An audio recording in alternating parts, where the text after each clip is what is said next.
రెండు దశల్లో ఎన్నికలు ముగిశాయి. మరో 2 రోజుల్లో మూడో దశ ఎన్నికలు కూడా ముగిసిపోనున్నాయి. ఇంకా మరో 4 దశలు మిగిలి ఉన్నాయి. ఇదేంటి ఈ లెక్కలు చెప్తున్నారు అనుకుంటున్నారా? అయితే వినండి. ఇప్పటి వరకు ఒక లెక్క, ఇక్కడి నుంచి ఒక లెక్క. ఎందుకంటే తొలి 3 దశలతో దక్షిణ భారతంలో ఎన్నికలు ముగిసిపోతాయి. ఇక మిగిలింది ఉత్తర భారతమే. అన్ని పార్టీలకు ఇదే కీలకం. మరి ఈ ఎన్నికల్లో ఎవరి అంచనాలు ఎలా ఉన్నాయి, ఎవరి వ్యూహాలు ఎలా ఉన్నాయి? కాబోయే ప్రధాని మోడీనా, రాహులా, ఇంకెవరైనా?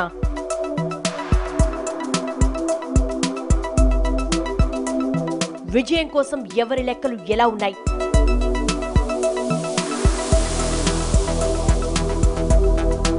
బీజేపీ వ్యూహమేంటి, కాంగ్రెస్ లెక్కలేంటి?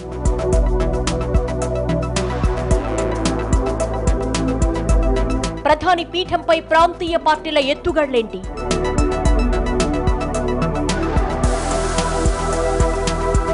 చక్రం తిప్పాలనుకుంటుందెవరు, తిప్పేదెవరు?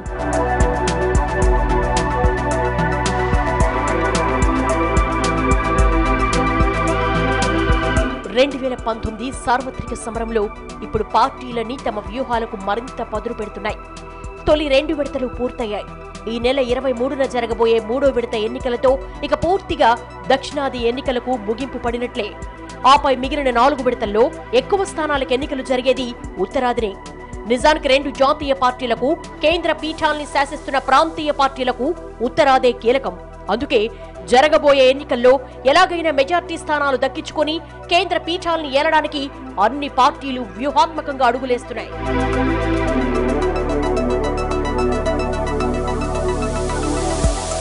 చివరి 4 దశల్లో నెగ్గుకొచ్చేందుకు మోడీ సహా కీలక నాయకులంతా ఎవరి వ్యూహాలు వాళ్లు వేసుకుంటున్నారు.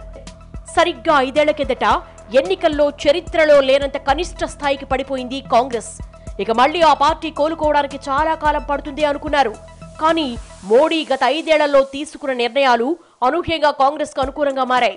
గత 3 ఏళ్లుగా మోడీ గ్రాఫ్ పడిపోతూ ఉంటే కాంగ్రెస్ గ్రాఫ్ పెరుగుతూ వస్తోంది.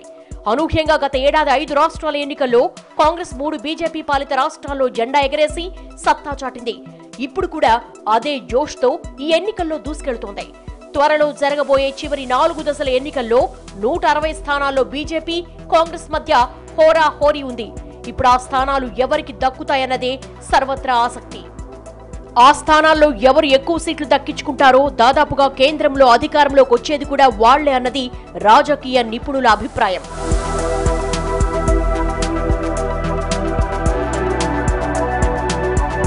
ఈ ఎన్నికల్లో ఎలాగైనా బలపడి మరోసారి అధికారంలోకి రావాలి అన్నది కాంగ్రెస్ ఆలోచన.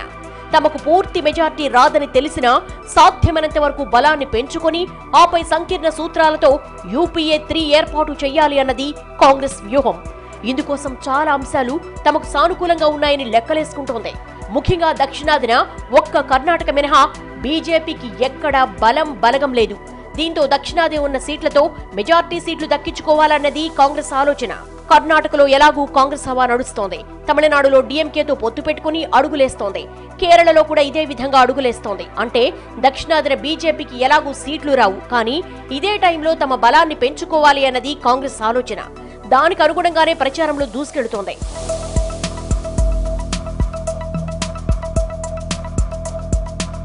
ఇక ఉత్తరాదిన కూడా ఓవరాల్ గా గతంలో వచ్చినన్ని సీట్లు బీజేపీకి ఈసారి రావు అన్నది కాంగ్రెస్ ఆలోచన. ఎక్కడి వరకో ఎందుకు, మోడీ సొంత రాష్ట్రం గుజరాత్లోనే గతంలో చేసినట్లుగా ఈసారి క్లీన్ స్వీప్ సాధ్యం కాదంటోంది. ఇప్పటికే 2 ఏళ్ల కిందటి గుజరాత్ అసెంబ్లీ ఎన్నికల్లో మోడీకి 3 చెరువుల నీళ్లు తాగించింది కాంగ్రెస్. మరోపక్క అక్కడి స్థానిక సంస్థల ఎన్నికల్లో కూడా కాంగ్రెస్ గెలుస్తూ వస్తోంది. వీటన్నిటికీ తోడు 25 ఏళ్ల ప్రభుత్వ వ్యతిరేకత ఇక్కడ బీజేపీకి పెద్ద శాపంగా మారింది. ఇవన్నీ కలుపుకుంటే ఇక్కడ కాంగ్రెస్ ఖచ్చితంగా డబుల్ డిజిట్లు కొట్టేస్తుందన్న ఆశతో ఉంది. దానికి అనుగుణంగానే ప్రచారంలో ఇక్కడి ప్రభుత్వం మీద వ్యతిరేకత ప్రోది చేస్తూ వస్తోంది.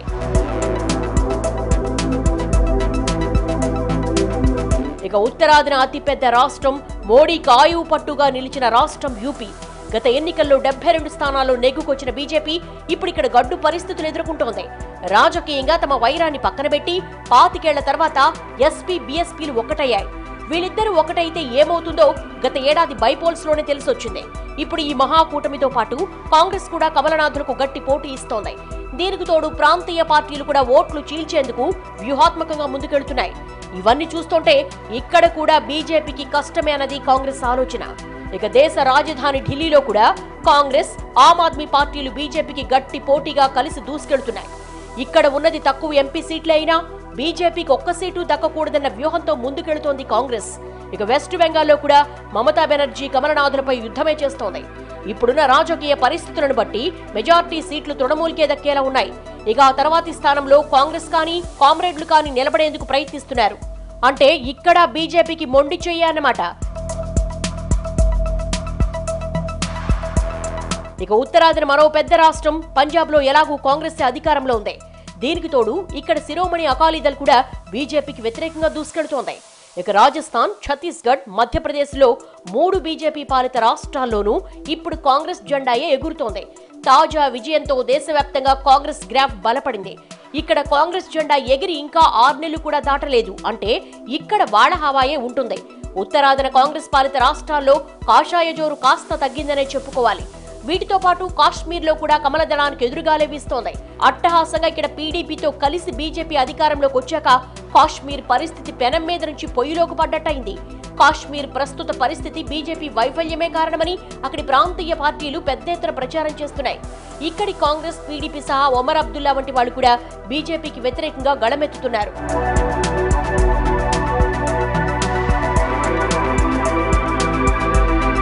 దేశవ్యాప్తంగా ఉన్న ఈ పరిస్థితుల్లో బీజేపీకి మెజార్టీ సీట్లు వచ్చే పరిస్థితే లేదన్నది కాంగ్రెస్ ఆలోచన. ఇప్పుడున్న పరిస్థితుల్లో బీజేపీకి 200 సీట్ల కన్నా తక్కువే పరిమితం చేస్తే, ఆపై తాము కూడా 200 సీట్ల వరకు దక్కించుకుంటే ప్రాంతీయ పార్టీల మద్దతుతో కలిసి యూపీఏ 3 ఏర్పాటు చేయాలనే వ్యూహంతో ఉంది కాంగ్రెస్. ఇప్పటికే ఈ దిశగా పావులు కూడా కదిపి సిద్ధంగా పెట్టుకుంది. అంతేకాదు, కేంద్రంలో ఎవరికీ మెజార్టీ రాకపోతే ఎక్కువ ప్రాంతీయ పార్టీలు తమకే అనుకూలంగా ఉంటాయని కూడా భావిస్తోంది. ఓవరాల్ గా మరోసారి మిత్రధర్మంతో పీఠమెక్కాలన్నది కాంగ్రెస్ ఆలోచన. తమకు ఎన్ని సీట్లు వచ్చినా దానికి అనుగుణంగా మ్యాజిక్ ఫిగర్ కు రీచ్ అయ్యేందుకు అన్ని ఏర్పాట్లు చేసుకుని సిద్ధంగా ఉంది. మే 23 తర్వాత అస్త్రాలన్నింటినీ ప్రయోగించి మరోసారి పార్టీకి పూర్వ వైభవం తీసుకురావాలన్నది కాంగ్రెస్ వ్యూహం. గత సార్వత్రికంలో ప్రభంజనం సృష్టించిన పార్టీ బీజేపీ మరి ఈ ఎన్నికల్లో కూడా అదే స్థాయిలో దూసుకెళ్లాలని చూస్తోంది. ఈ సార్వత్రిక ఎన్నికల్లో ప్రభుత్వ వ్యతిరేకత కన్నా మోడీ వ్యతిరేకతే ఎక్కువ ఉందంటూ ప్రతిపక్షాలు నిందలేస్తున్నా కమలనాథులు మాత్రం చాలా ధీమాగా అడుగులేస్తున్నారు. ఏది ఏమైనా ఈ ఎన్నికల తర్వాత కేంద్రంలో ప్రభుత్వం ఏర్పాటు చేయబోయేది తామేనంటున్నారు. 2014 ఎన్నికల్లో 282 స్థానాలు గెలిచి సంకీర్ణానికి చెక్ పెట్టే విజయం సాధించిన బీజేపీ ఆపై ఎన్డీఏ కూటమిగా పీఠమెక్కింది.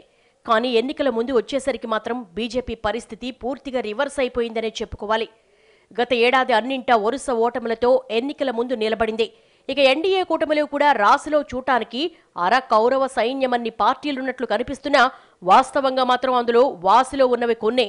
ఎన్డీఏ కూటమిగా మిగిలిన పార్టీలతో కలిసి 307 స్థానాల బలంతో నెట్టుకొస్తోందే తప్ప ఒంటరిగా అయితే బీజేపీకి మ్యాజిక్ ఫిగర్ చివరికి నిలుపుకోలేకపోయింది. మరి ఈ ఎన్నికల్లో అయినా మోడీ తన మ్యాజిక్ రిపీట్ చేసి మరోసారి మ్యాజిక్ ఫిగర్ దక్కించుకోగలరా అన్నది పెద్ద అనుమానంగానే ఉంది.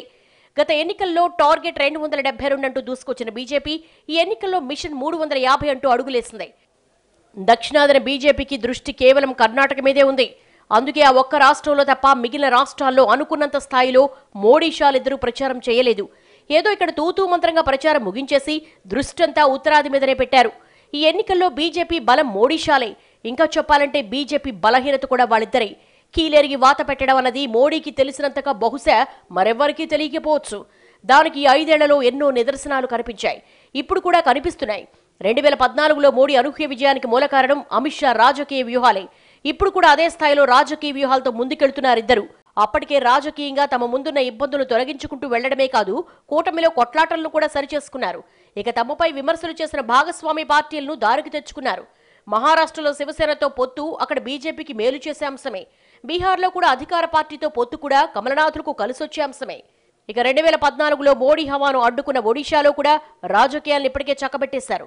ఈ ఎన్నికల్లో బీజేపీతో స్నేహపూర్వక పోటీ ఉంటుందని ఆ రాష్ట్ర సీఎం నవీన్ పట్నాయక్ ప్రకటించారు. అంటే ఇక్కడ బీజేపీ దాదాపుగా గట్టెక్కేసినట్లే.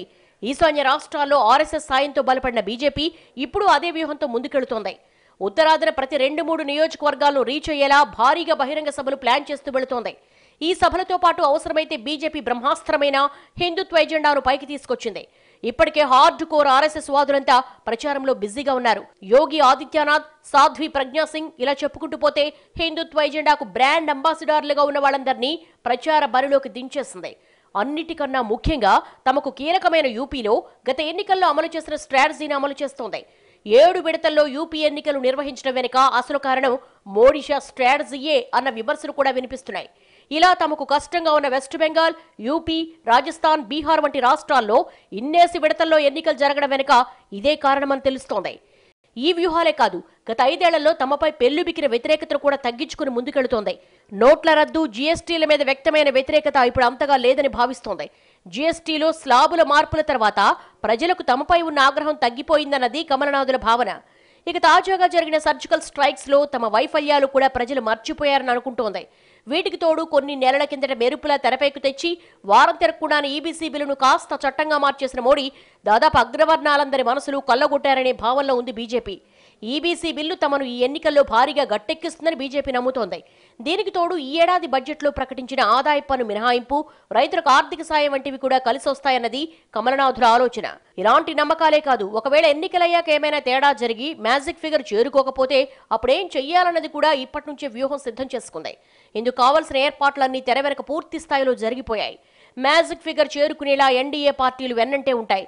అప్పటికి కూడా బలగం చాలకపోతే దక్షిణాది ప్రాంతీయ పార్టీల సాయం తీసుకోవాలని చూస్తోంది. తమిళనాడులో అన్నాడీఎంకే, ఏపీలో వైఎస్ఆర్సీపీ, తెలంగాణలో టీఆర్ఎస్ వంటి ప్రాంతీయ పార్టీలు తమకు అనుకూలంగా ఉన్నాయన్నది బీజేపీ భావన. ఎన్నికల ప్రచారమే కాదు, ఫలితాలు వచ్చిన తర్వాత కూడా ఏం చెయ్యాలో మోడీ షాల దగ్గర ఓ డీటెయిల్డ్ ప్లానింగ్ ఉంది. ఒంటరిగా 272 దాటిస్తే ఏం చేయాలి, ఒకవేళ 250 సీట్లు వస్తే ఏం చేయాలి, 200 సీట్లకే పరిమితమైపోతే ఏం చేయాలి, 200 సీట్ల కన్నా తాము పడిపోతే ఏం చేసి ప్రధానిగా మరోసారి పీఠాన్ని దక్కించుకోవాలన్నది మోడీ దగ్గర పక్కా ప్లానింగ్ ఉంది. అందుకే మోడీ అంత ధీమాగా దూసుకెళ్తున్నారు. ఇప్పుడు మోడీ ప్రయత్నం అంతా మళ్లీ అధికారంలోకి రావడానికి కాదు, గతంలో మాదిరిగా ఎవరి మీద ఆధారపడకుండా అధికారంలోకి రావడానికి మాత్రమే. ఎన్నికల్లో కింగులు అవ్వాలని బీజేపీ, కాంగ్రెస్ విశ్వ ప్రయత్నాలు చేస్తుంటే ఆ ఇద్దరి మధ్య పోటీలో ఎవరు మ్యాజిక్ ఫిగర్ రీచ్ కాకపోతే తాము ప్రభుత్వ ఏర్పాట్లో కీలకంగా మారి కింగ్ మేకర్లు అవ్వాలని చూస్తున్నారు. ఉత్తరాది నుంచి దక్షిణాది వరకు కీలకమైన ప్రాంతీయ పార్టీలని తాము కింగ్ మేకర్లుగా మారి కేంద్ర రాజకీయాలను శాసించాలని, అవసరమైతే ప్రధాని పదవి అందుకోవాలని చూస్తున్నాయి. సార్వత్రిక ఎన్నికల్లో గెలిపే లక్ష్యంగా దేశవ్యాప్తంగా అన్ని పార్టీలు విశ్వ ప్రయత్నాలు చేస్తున్నాయి. ఈ సంకుల కురుక్షేత్ర సమరంలో తెరపై కనిపిస్తున్న బలమైన కూటములు రెండే అయినా వాటి వెనక మరో కూటమి కూడా వ్యూహాత్మకంగా అడుగులేస్తోంది. బీజేపీ సహిత ఎన్డీఏ కూటమి, కాంగ్రెస్ సహిత బీజేపీయేతర కూటమిల మాదిరిగానే కేంద్ర రాజకీయాలను శాసించాలన్న ఆలోచనతో మూడో కూటమి కూడా అంతర్లీనంగా కనిపిస్తోంది. ఈ బీజేపీ, కాంగ్రెసేతర కూటమిలో ప్రాంతీయ పార్టీలే కీలకంగా ఉన్నాయి. ఇప్పటికే ఈ దిశగా ఫెడరల్ ఫ్రంట్ అంటూ తెలంగాణ సీఎం కేసీఆర్ ఎప్పటినుంచో జాతీయ రాజకీయాలను శాసించాలని ఉవ్విళ్లూరుతున్నారు. ఇప్పటికే ఆయన ఆ దిశగా ప్రయత్నాలు కూడా చేశారు. ఈ ఎన్నికల్లో తెలంగాణలో ఉన్న 17 ఎంపీ సీట్లలో 16 సీట్లు దక్కించుకుని ఆపై కేంద్ర రాజకీయాలను శాసించాలన్నది ఆయన వ్యూహం. ఇందుకోసం కేసీఆర్ ప్రాంతీయ పార్టీల నేతలతో కూడా మంతనాలు జరిపారు. ఇప్పటికే సోదర తెలుగు రాష్ట్రంలో వైసీపీ మద్దతు కూడా తీసుకున్నారు. 2 పార్టీలు కలిసికట్టుగా ముందుకెళ్లాలని భావిస్తున్నాయి. అవసరమైతే ఏపీ ప్రత్యేక హోదా కోసం కూడా తాము మద్దతునిస్తామని కేసీఆర్ ప్రకటించింది కూడా ఇందుకే. కేసీఆర్ ఒక్కరే కాదు, ఉత్తరాదిన కీలకమైన ప్రాంతీయ పార్టీలని ఇదే దిశలో వ్యూహాలు పన్నుతున్నాయి. మే 23 ఫలితాల తర్వాత కేంద్రంలో ఏ పార్టీకి, ఏ కూటమికి పూర్తి మెజార్టీ రాకపోతే అప్పుడు తామే కింగ్ మేకర్లు అవుతామన్న ఆలోచనలు అవి ఉన్నాయి. దశాబ్దాలుగా కేంద్ర రాజకీయాలను శాసిస్తున్న యూపీలో కూడా ప్రాంతీయ పార్టీలు ఏ కూటమిలోనూ లేకుండా బరిలోకి దిగుతున్నాయి. 25 ఏళ్ల తర్వాత ఇక్కడ ఎస్పీ, బీఎస్పీలు పొత్తు పెట్టుకుని మహాకూటమిగా బరిలోకి దిగాయి. ఇప్పటికే 2 విడతల ఎన్నికలు పూర్తయ్యాయి. ఇక మిగిలిన విడతల్లో కూడా వ్యూహాత్మకంగా నెగ్గుకొచ్చేందుకు ఆ 2 పార్టీలు తాపత్రయపడుతున్నాయి. గత ఏడాది ఉప ఎన్నికల ఎఫెక్ట్ను ఈ సార్వత్రిక ఎన్నికల్లో కూడా చూపించాలని చూస్తున్నాయి. ఇప్పుడున్న 80 ఎంపీ సీట్లలో కనీసం 50 దక్కించుకున్నా ఆపై కేంద్రంలో చక్రం తిప్పేది ఈ పార్టీలే. పైగా దేశవ్యాప్తంగా చాలా స్థానాల్లో ప్రాంతీయ నేతల మధ్య పోటీ కూడా తీవ్రంగా ఉంది. అందుకే ఎవరి లక్ష్యాలు వాళ్ళు చేరుకోవాలంటే ఖచ్చితంగా తాము అనుకున్నన్ని సీట్లలో గెలవాల్సిందే. అందుకే ఎస్పీ, బీఎస్పీలు పశ్చిమ బెంగాల్లో దీదీ కూడా ఇదే వ్యూహంతో ముందుకెడుతోంది. ప్రస్తుతం బెంగాల్లో దీదీ హవా నడుస్తోంది. దశాబ్దాల కామ్రేడ్ల కంచుకోటలు బద్దలు కొట్టిన దీదీ ఈ ఎన్నికల్లో కూడా హాట్ ఫేవరెట్ గా బరిలోకి దిగింది. మోడీని ఓడించడమే లక్ష్యంగా ఆమె దూసుకెళ్తోంది. యూపీలో మహాకూటమి, కాంగ్రెస్, బీజేపీల మధ్య త్రిముఖ పోటీ ఉంది. కానీ బెంగాల్లో మాత్రం దాదాపుగా వార్ వన్ సైడ్ అనే చెప్పాలి. అందుకే రేపటి ఎన్నికల ఫలితాల తర్వాత ఎవరికీ మెజార్టీ రాకపోతే దీదీయే కీలకమయ్యే అవకాశం ఉంది. ఇంకా చెప్పాలంటే కాంగ్రెస్ బీజేపీయేతర నేతల్లో ప్రధానయ్యే ప్రాంతీయ పార్టీల అధినేతగా దీదీ పేరు మారుమోగుతోంది. వీటితో పాటు మరికొన్ని ప్రాంతీయ పార్టీలు కూడా ఆచితూచి అడుగులేస్తున్నాయి. అటు ఆకుకి అందకుండా పోకకు పొందకుండా వ్యూహాత్మకంగా ముందుకెళ్తున్నాయి. మే 23న ఫలితాలు ఏమాత్రం అటు ఇటై హంగొస్తే ఇక ప్రాంతీయ పార్టీలది హవా. ఆ పరిస్థితే వస్తే ప్రాంతీయ పార్టీలని కింగ్ మేకర్లే అవుతాయి. అయితే ఆ కింగ్ మేకర్లతో పాటు తామే కింగులమవ్వాలని ఉవ్విళ్ళూరుతున్నారు. సో మొత్తంగా కింగులు అయ్యేదెవరు, కింగ్ మేకర్లు ఎవరో తెలియాలంటే మే 23 వరకు ఆగాల్సిందే.